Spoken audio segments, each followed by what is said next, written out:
The battle lasted 47 minutes. In those 47 minutes, the galaxy changed forever. The Zorath fleet had never faced anything like the Terran Navy. For 4,000 years, they had been the strongest force in known space. Their ships were feared across 17 star systems. Their name made entire planets surrender without a fight. But the humans did not surrender. The humans fought back. Admiral Chun commanded the battle from the bridge of the TSS Defiance. Around him, his officers worked with calm focus. They had trained for this their whole lives. Every drill, every simulation, every sleepless night had prepared them for this moment. Squadron 3, move to flank position, Chun ordered. Squadron 7, concentrate fire on their lead dreadnought. On the view screen, he watched his fleet work like a perfect machine. Human ships moved in tight formations, covering each other, supporting each other. They hit the Zorath fleet from multiple angles at once. The Zorath tried to fight back. Their weapons filled space with fire. Plasma bolts streaked across the void. Kinetic rounds flew in deadly streams, but human shields held. The technology was different from anything the Zorath had seen. Hard light barriers that bent and absorbed energy. Shields that got stronger the more they were hit, and human weapons were just as advanced. Railguns fired tungsten slugs at a fraction of light speed. Each hit punched through Zorath armor like paper. Energy beams cut surgical lines through enemy hulls. Missiles with smart guidance systems found weak points and exploited them. On the Eternal Dominion, High Commander Velrix watched his fleet die. "Report," he shouted over the screaming alarms. "How many ships have we lost?" Keth worked his console with shaking hands. Blood dripped from a cut on his forehead. The ship shook as another hit struck their shields. 100 ships destroyed, High Commander. Another 50 disabled. Our shields are failing. 100 ships in less than 10 minutes. The Zorath had never lost 100 ships in a single battle. Now they had lost them in minutes.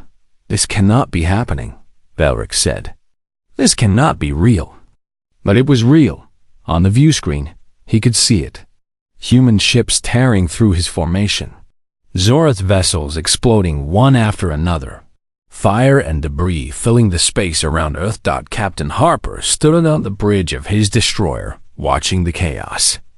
His ship had destroyed 7 enemy vessels already. His crew worked with smooth efficiency.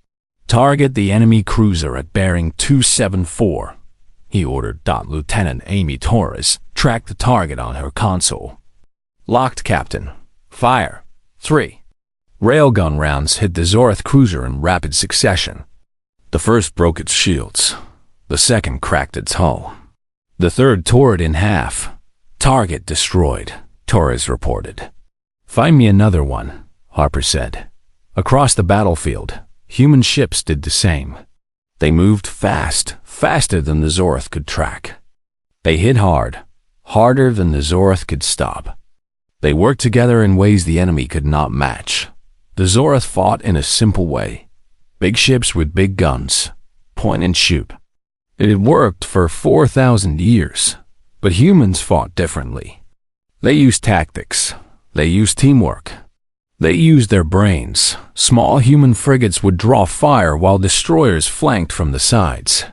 Cruisers provided covering fire while carriers launched fighter squadrons. Every ship knew its role. Every captain knew the plan. 20 minutes into the battle, the Zorath had lost 300 ships. Admiral Patricia Vance commanded the Terran Second Fleet. She was 60 years old with silver hair and eyes like cold steel. Her flagship, the TSS Victory, led a squadron of heavy cruisers into the heart of the enemy formation. "All ships target their command vessel," she ordered. "Disable. Do not destroy. We want their leader alive." Her ships focused fire on the Eternal Dominion. Even that massive vessel could not stand against concentrated human weapons. Its shields fell piece by piece. Its weapons went silent one by one. On the Dominion's bridge, explosions rocked the ship. Consoles sparked and burst into flame. Officers fell at their stations. Valrix held onto his command chair as the ship shook. He looked at the view screen and saw human ships surrounding him. His mighty flagship was helpless. "Shields are gone," Keth reported, his voice barely a whisper. "Weapons are offline. Engines are dead." Valrix closed his 4 eyes. In 4,000 years, no Zoroth commander had ever surrendered. It was unthinkable. It was impossible, but so was losing to a species they had never heard of. "Signal the fleet," he said quietly. "All ships cease fire." The order went out. Slowly, the Zoroth weapons fell silent. Human ships held their positions, weapons still ready, waiting to see what would happen. On Earth, billions of people watched.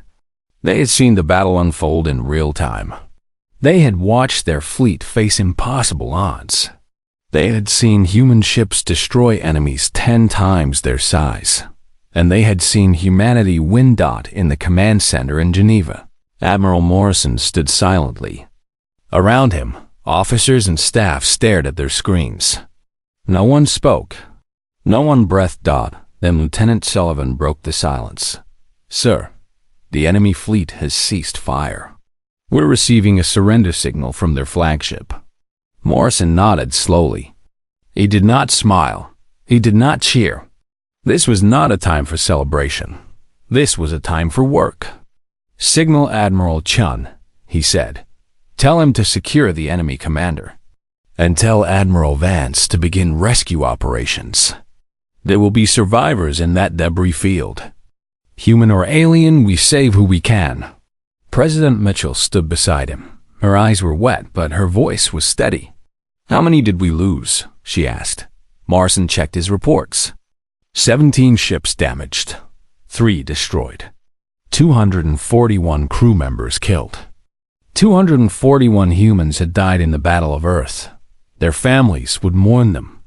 Their names would be remembered. They had given their lives to protect their world, but the enemy had lost much more.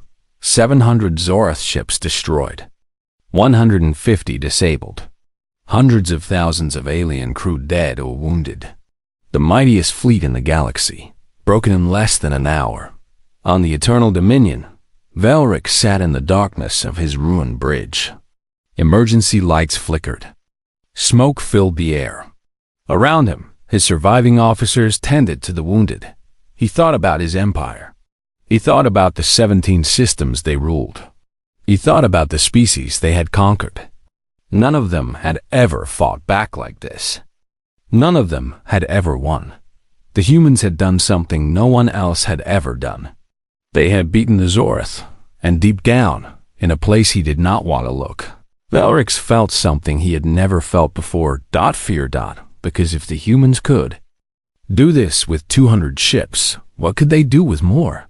How strong were they really? What else were they hiding? The war was not over. It had barely begun. And for the first time in 4,000 years, the Zoroth Empire faced an enemy they could not beat. The galaxy was watching. Every species that had ever been conquered by the Zoroth saw what happened at Earth. They saw the mighty empire humbled. They saw their oppressors defeated, and they began to hope. On Earth, people finally let themselves breathe. The battle was won. The enemy was beaten. Their planet was safe. In that bar in New York, the construction workers raised their glasses. "To the fleet," one said, "and to everyone we lost." In Tokyo, the young woman cried happy tears as she watched the news. They had done it. They had really done it. In London, the old man stood up from his bench and saluted the sky. "Well done," he said. "Well done indeed. Humanity had faced its first test, and humanity had passed, but this was only the beginning." The Zoroth Empire had ruled the galaxy for 4,000 years. They had conquered 17 star systems. They had crushed hundreds of species under their iron fist. Their warships were the biggest and strongest in known space. When the Zoroth came to your world, you had 2 choices. You could surrender and become their slaves. Or you could fight and die. No one had ever beaten them.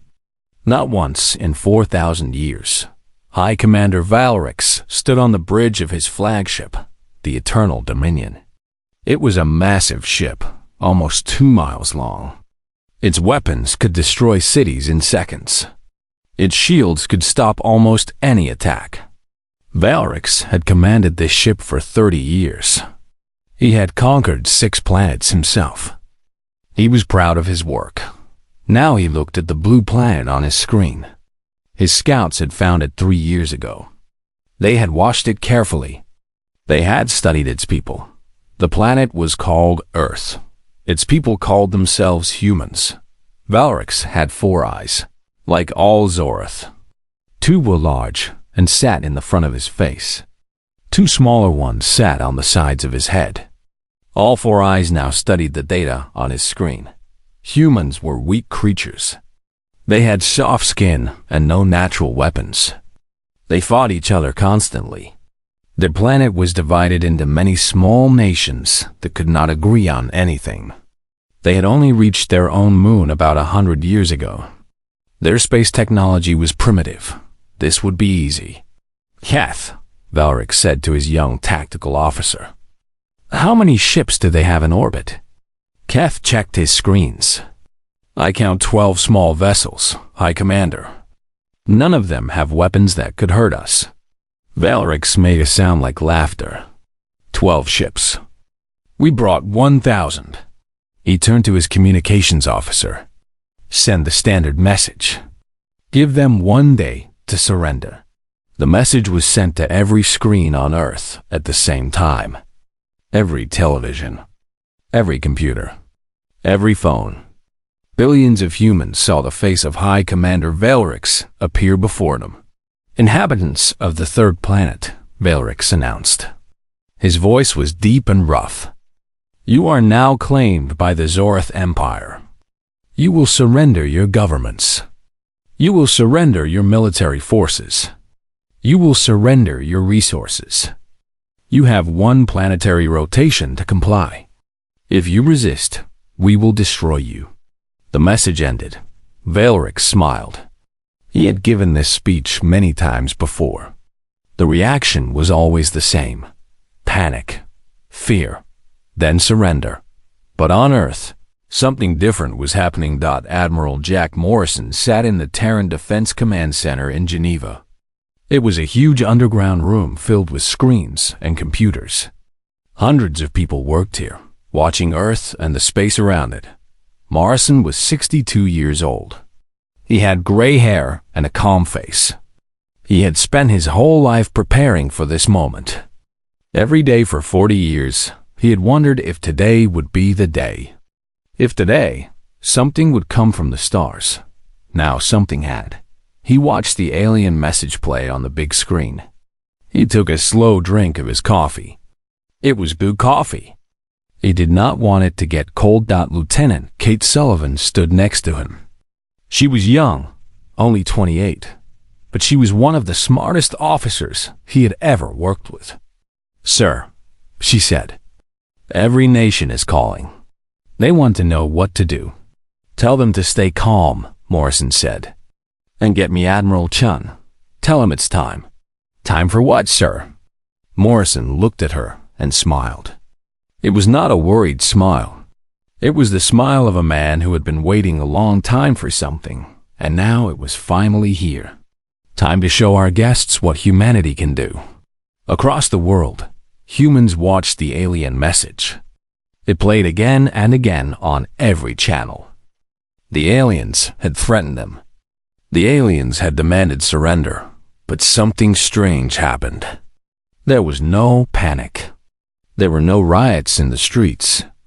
People did not run and hide. Instead, they laughed. In a bar in New York, a group of construction workers watched the message and shook their heads.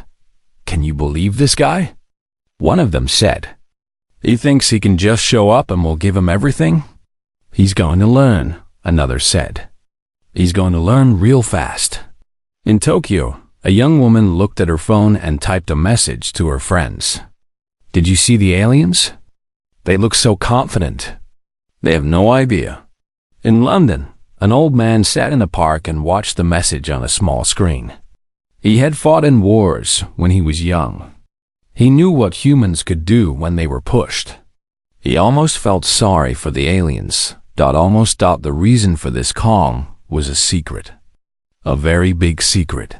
200 years ago, when humans first reached their moon, their leaders made a decision. They knew the universe was big. They knew that other life must exist out there. And they knew that if something ever came to Earth, it might not come in peace.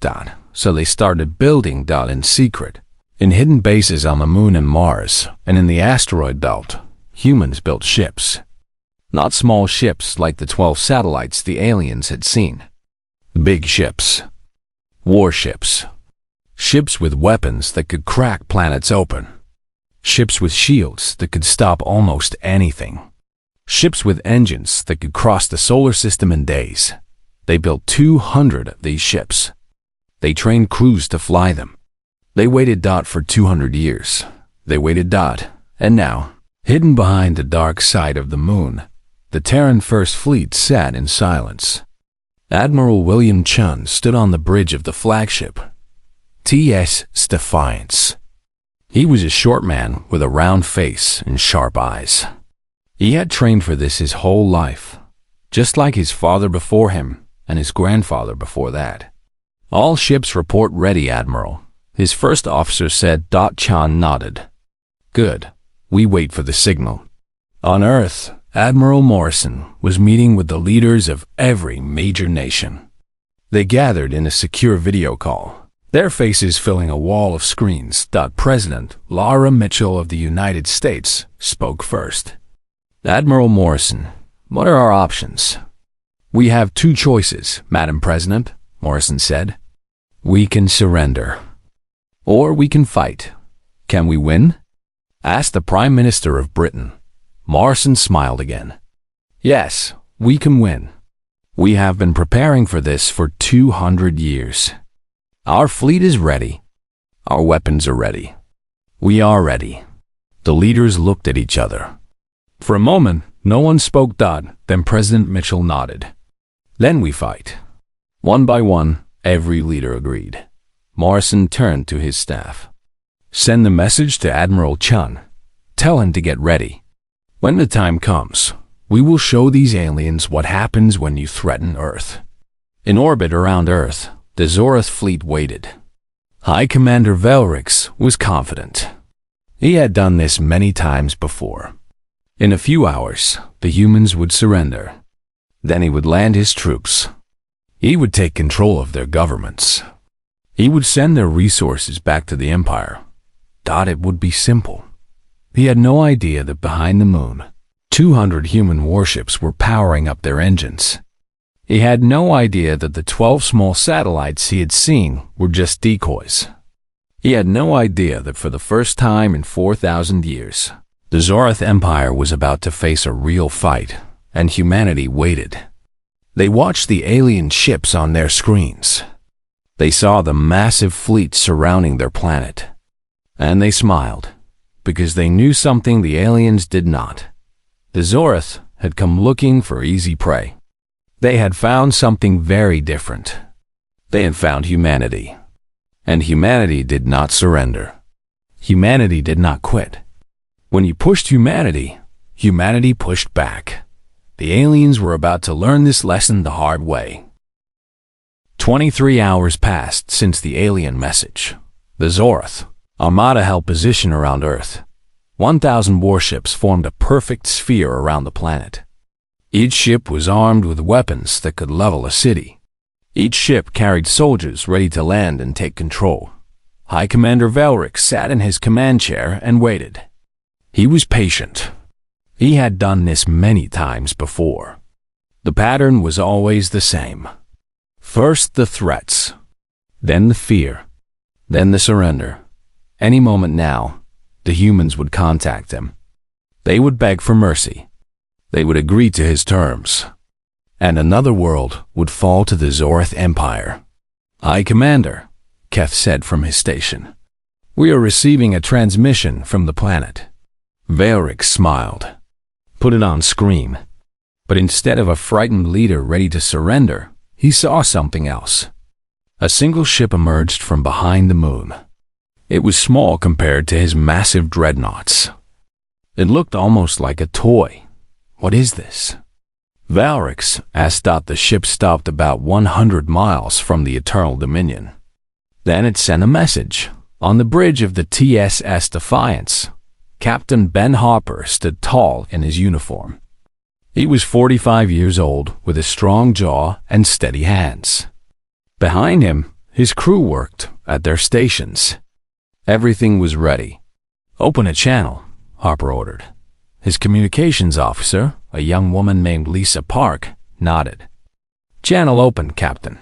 Harper looked at the screen. He could see the massive alien flagship. It was huge, easily 10 times bigger than his ship. Its weapons pointed at Earth like angry fingers. He was not afraid. Zorath Fleet, Harper said, his voice calm and clear. This is Captain Ben Harper of the Terran Space Navy. On behalf of humanity, I've been sent to deliver our official response to your demand. On the Eternal Dominion, Valeric leaned forward. His 4 eyes narrowed as he studied the human. Speak, he commanded. Harper took a breath. The response is as follows. No, we will not surrender. We will not give you our planet. We will not give you our people. Furthermore, you have 12 hours to leave our solar system. If you do not leave, we will consider this an act of war, and we will respond. Valeric stared at the screen for a long moment. Then he began to laugh. It was a deep rumbling sound that echoed through his bridge.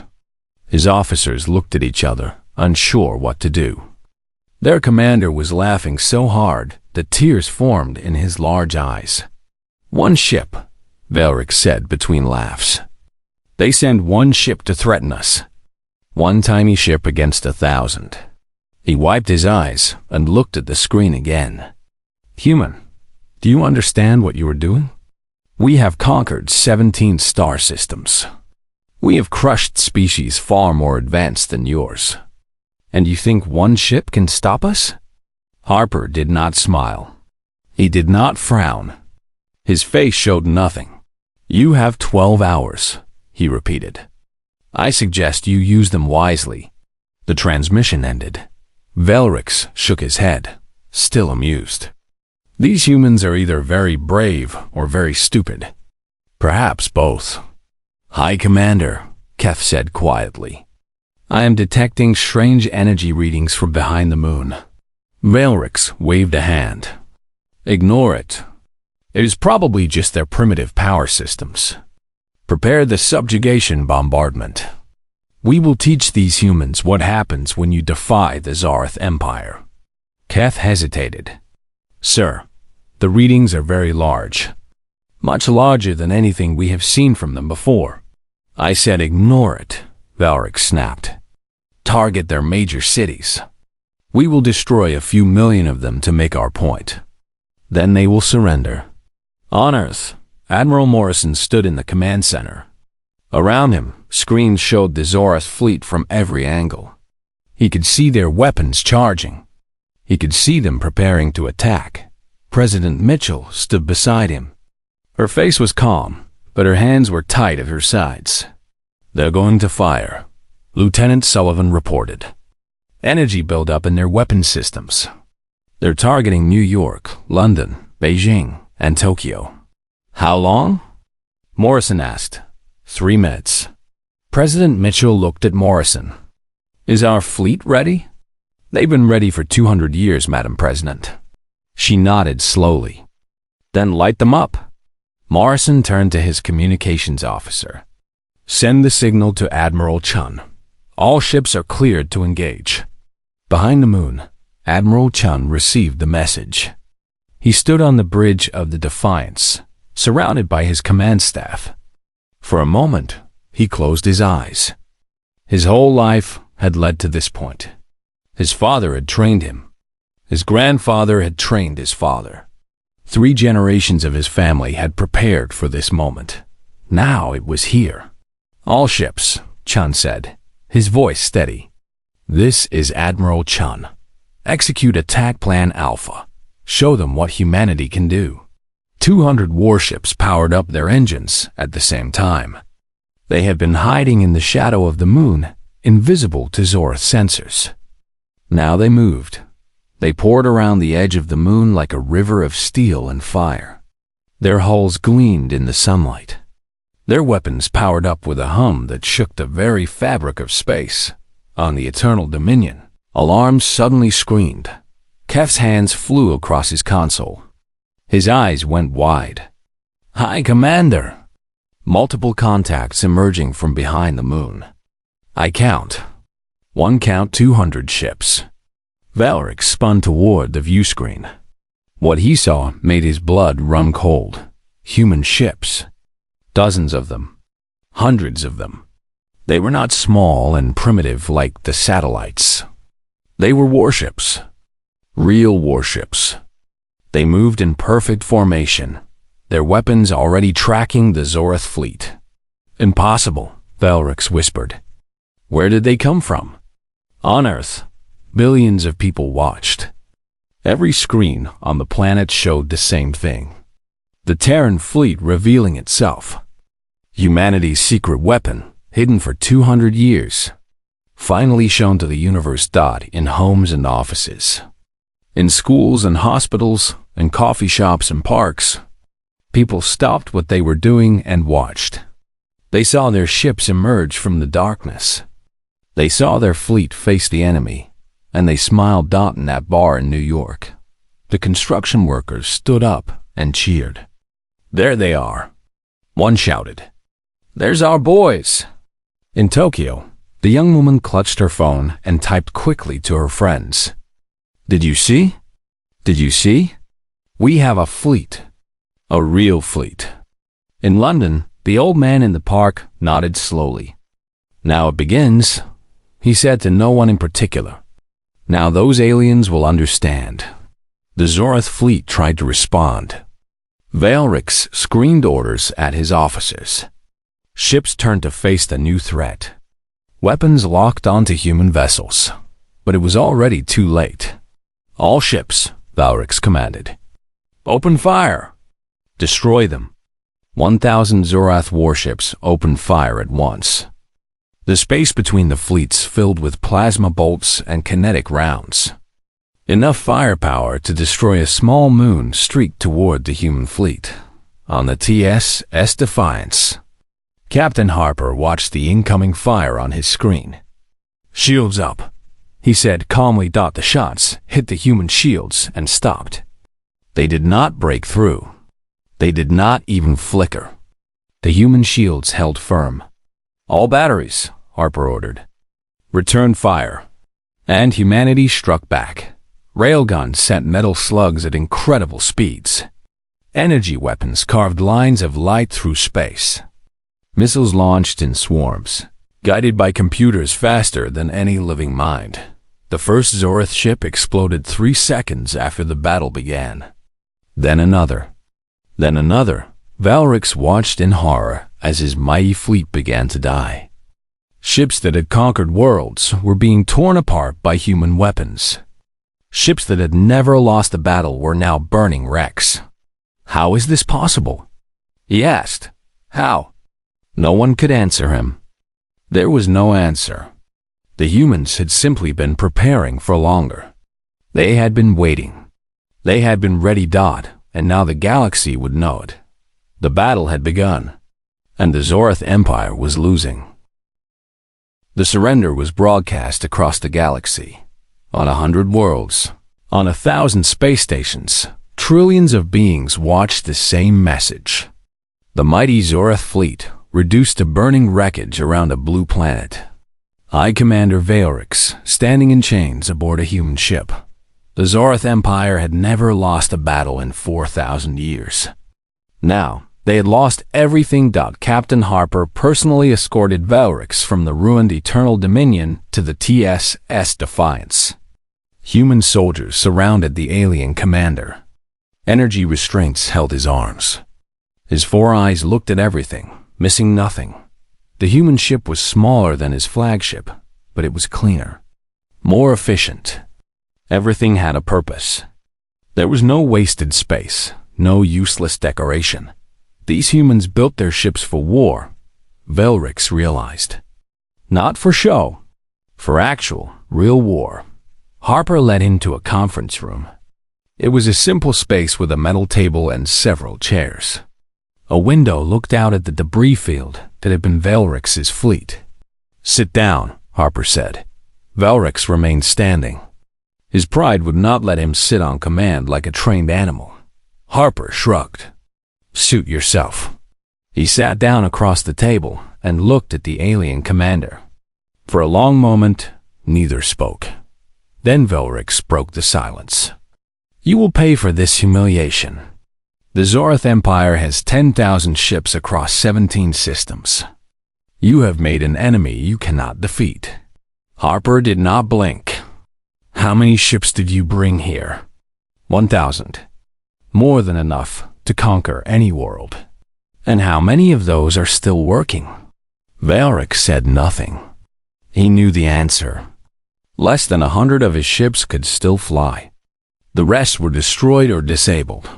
"Here's something you should know," Harper said, leaning back in his chair. "That fleet you just lost? That was our defense force. The ships we keep close to home. The ships we use to guard our planet." Velrix's upper eyes narrowed slightly. "What are you saying?" "I'm saying we have more. A lot more. Our expeditionary fleets are still out there. 5 of them. Each one bigger than what you face today." For a moment, Velrix did not believe him. It had to be a lie. A bluff. No species could build that many ships in secret. But then he remembered the battle. He remembered how easily the humans had torn his fleet apart. He remembered their shields that would not break, their weapons that never missed, their tactics that he could not counter. Maybe it was not a lie. Harper continued. "Humanity spent 200 years getting ready for this. We did not know what was out there, but we expected the worst. We built ships. We made weapons. We trained soldiers. All of it in secret, hidden from everyone, because we knew that someday something would come." He stood up and walked to the window. Outside, human rescue ships moved through the debris field. They were picking up survivors from both sides. "You came to our door," Harper said quietly. "You threatened our children, our families, our home. Did you really think we would just give up?" Velrix watched the human captain. He had conquered many species in his career. He had seen leaders beg for mercy. He had seen warriors fight to the death. He had never seen anything like this. The humans had won, but there was no joy in this man's face. No pride, no gloating. He spoke like someone stating simple facts. "What will you do with me?" Velrix asked. "That's not my decision. The leaders of Earth will decide. But I can tell you this. We're not like you. We don't execute prisoners. We don't torture them. You will be treated with respect." "Respect?" Velrix almost laughed. "We tried to conquer your world. We would have killed millions of your people, but you didn't. And we're not going to become monsters just because we faced one." On Earth, President Mitchell addressed the world from the steps of the United Nations building. Behind her stood the leaders of every major nation. Above her, the sky was clear and blue. Somewhere up there, the Terran fleet stood guard. Billions of people watched her speak. "Today was a dark day," she began. "An enemy came to our world. They threatened to destroy us. They thought we were weak. They thought we were easy prey." She paused and looked directly at the camera. They were wrong. A cheer rose from the crowd gathered before her. She waited for it to quiet before continuing. 241 brave men and women gave their lives today. They died protecting us, protecting all of us. We will remember them. We will honor them. And we will make sure their sacrifice was not wasted.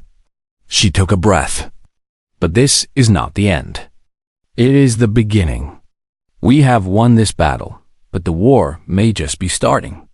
The Zoroth Empire is vast. They will not accept this defeat easily. We must be ready. Around the world, people listened. They understood. The danger was not over. However, Mitchell continued, we must also remember something important. Not everyone out there is an enemy. The galaxy is full of species, some of whom have suffered under the Zoroth for thousands of years. We will not become conquerors ourselves. We will not replace one empire with another. She looked up at the sky. Humanity will be a force for freedom, for justice, for hope. If you come to us in peace, you will find friends. If you come to us with threats, you will find something else entirely. Her voice grew stronger. From this day forward, the galaxy will know one thing for certain. Humanity is not prey. Humanity does not surrender. And humanity will never, ever give up. The crowd erupted in cheers. All around the world, people celebrated. Not with wild parties, but with a quiet pride. They had faced the darkness, and they had not been found wanting. In Geneva, Admiral Morrison watched the speech on a screen. Lieutenant Sullivan stood beside him. Sir, she said, we're getting messages from across the galaxy. Other species are contacting us. They saw the battle. They want to talk. Morrison nodded. Of course they do. We just did something no one else has done in 4,000 years. Everyone will want to know more about the humans. What do we tell them? Morrison thought for a moment. We tell them the truth. We're not looking for war, but we won't run from it. We're not looking to conquer, but we will defend ourselves and others. We're just humans, and we're here to stay. On the Defiance, Velrix was taken to a holding cell. It was clean and comfortable. There was a bed, a toilet, even a window to look out at the stars. A human guard brought him food. It was strange stuff, but it did not make him sick. They had studied his species well enough to know what he could eat. He sat alone in the cell and thought about everything that had happened. In one day, his entire world had changed. The Zoroth Empire was not invincible. His fleet was destroyed. He was a prisoner, and somewhere out there, his empire was about to learn the same lesson he had learned. The universe was not as safe as they thought. There were species out there that could fight back, species like humanity. He looked out the window at the stars. Somewhere among them was his homeworld, his emperor, his people. They would hear about this defeat. They would send more ships. The war would continue, but Velrix knew something now. Something that changed everything. The Zoroth might have more ships. They might have more soldiers. They might have more resources, but the humans had something else. Something harder to measure. They had will. They had courage. They had the ability to prepare for an enemy they had never seen and fight it with everything they had. And that, Velrix realized, made them the most dangerous species in the galaxy. He closed his 4 eyes and waited for whatever came next. 6 months passed since the Battle of Earth. In those 6 months, the galaxy changed in ways no one could have predicted. The Zoroth Empire, once the most feared power in known space, began to crumble. The news of their defeat at Earth spread like fire. Species that had been slaves for centuries heard about the humans who had broken the Zoroth fleet. They heard about the strange blue planet that had refused to kneel, and they began to rise. On Viol Prime, a world that had been under Zoroth control for 800 years, the people gathered in their streets. They were tall beings with blue skin and gentle eyes. For generations, they had served the Empire. They had mined ore and built ships and given their children to the Zoroth. Military. No more. Admiral Eric Grant commanded the Terran Third Fleet. He was a calm man with dark skin and patient eyes. His flagship, the TSS Freedom, appeared in orbit above Vela Prime without warning. The Zorth garrison on the planet scrambled to respond. They had 200 soldiers and one small defense station. It was not enough to fight a species that had destroyed 1,000 warships at Earth. Grant opened a channel to the planet. People of Vela Prime, we are humans. We are here to help. You do not have to be slaves anymore. Then he sent a message to the Zorth garrison. You have 1 hour to surrender. If you fight, you will lose. The choice is yours. They surrendered in 30 minutes. Human soldiers landed on Vela Prime, not to conquer, but to help. They brought food and medicine. They helped repair buildings that the Zorth had let fall apart.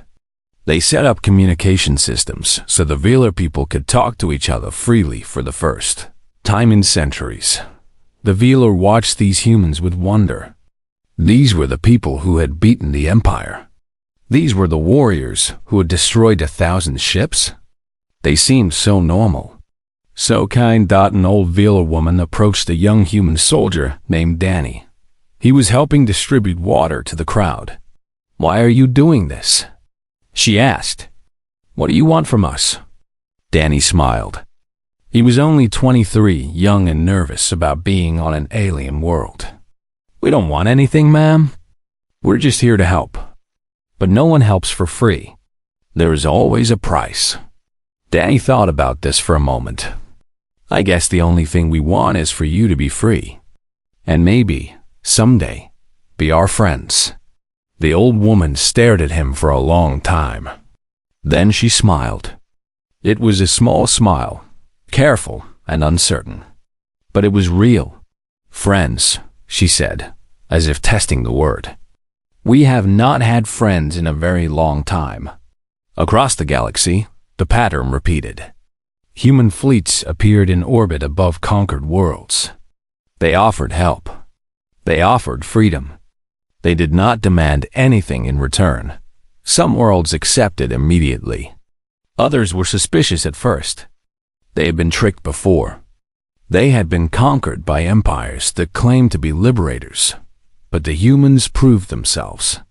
They stayed to help rebuild. They shared technology freely. They trained local forces to defend themselves. And when they were done, they left. They did not take over. They did not install puppet governments. They just helped and then moved on. The Galactic Council had existed for thousands of years. It was a loose group of free species that had managed to avoid being conquered by the Zorth. They had watched the Empire grow and spread. They had feared their time would come. Now they watched humanity with different eyes. Admiral Patricia Vance stood before the council on their station at the edge of known space. The chamber was vast, filled with delegates from dozens of species. Some were tall. Some were small. Some had scales.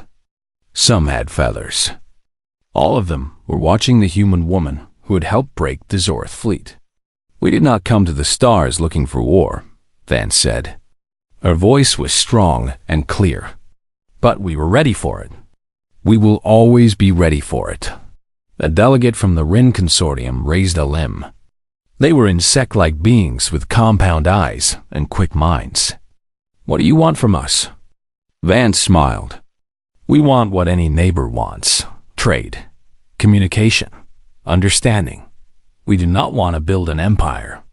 We want to build a community. A place where every species can be free. Where every world can choose its own path. And if someone threatens this community, then we defend it, together. The council voted to welcome humanity. It was unanimous. Back on Earth, life went on. The sky was still blue. The sun still rose and set. People went to work, raised their families, complained about traffic and weather. But something had changed.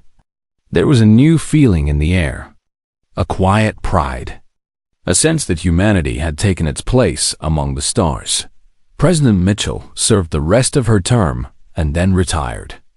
She wrote a book about the Battle of Earth. It became the most read book in human history. Admiral Morrison stayed at his post. He knew the work was not done. The Zoroth Empire was wounded but not dead. They would come back someday. He had to be ready. Captain Harper was promoted to admiral. He took command of the Fifth Fleet and spent his time patrolling the edges of human space. He never forgot the moment when his small ship faced 1,000 enemy vessels. He never forgot the fear he had felt and the courage that had overcome it. In a coffee shop in Chicago, a young woman named Megan sat with her little brother, Sam. He was 9 years old, with messy hair and too much energy. She was 24, just starting her career, thinking about her future. On the screen above the counter, the news showed footage of human ships helping rebuild a world on the other side of the galaxy. Were you scared? Sam asked. When the aliens came, Megan thought about it. She remembered that day 6 months ago. She remembered watching the Zoroth message on her phone. She remembered the fear that had gripped her heart, but she also remembered what happened next. She remembered the fleet emerging from behind the moon. She remembered the battle. She remembered winning. A little, she admitted, but not for long. How come? She smiled and ruffled his hair. Because we're human, and humans don't give up. Sam thought about this. Then he nodded, satisfied with the answer. Outside the window, the sun was setting. The sky turned orange and gold. Somewhere up there, beyond the atmosphere, human ships patrolled the solar system. They watched the stars. They guarded the planet.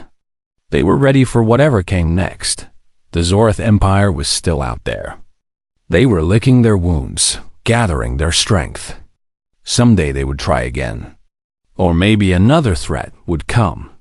The universe was vast and full of danger, but humanity was ready. They had faced their first test and passed. They had proven to themselves and to the galaxy that they were not easy prey.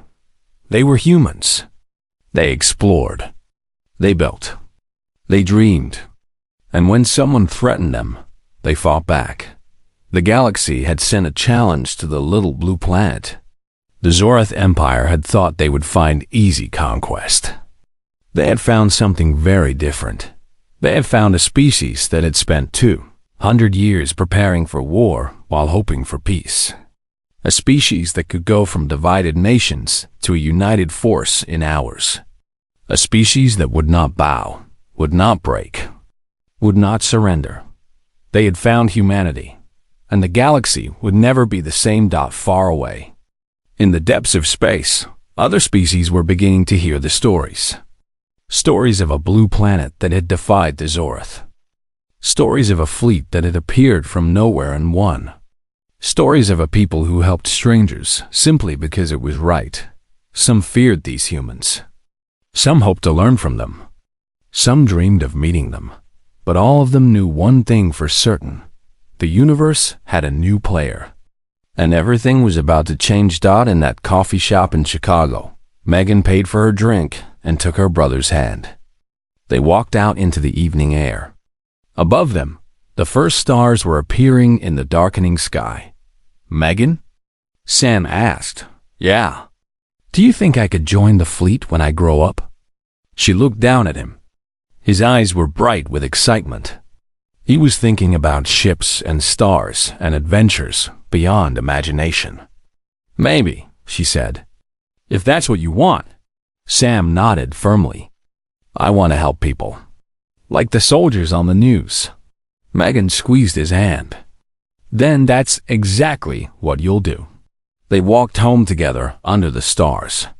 Behind them, the coffee shop screen still showed images from across the galaxy. Human ships. Human soldiers. Human hands reaching out to lift up those who had fallen.